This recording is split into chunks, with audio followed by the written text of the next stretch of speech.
নেপালে গতকাল হতে হঠাৎ করে বন্যা চলে আসে। আর নেপাল কিন্তু পাহাড়ি এলাকা। প্রিয় বন্ধুরা, পাহাড়ি এলাকায় বন্যা চলে আসা মারাত্মক ভয়াবহ অবস্থা সৃষ্টি হয়।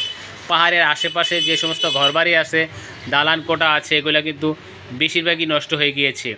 আর মানুষ কিন্তু বুঝে ওঠার আগেই কিন্তু এই বন্যাটা চলে আসে। অনেকে ঘরবাড়ির ভিতরেই ছিল, ঘরবাড়ির ভিতরে ছিল, তারা বুঝতেই পারেনি যে হঠাৎ করে এই বন্যাটা আসতেছে। দেখুন কিভাবে পাহাড় টাহাড় ভেঙে এই পানি প্রবাহিত হচ্ছে।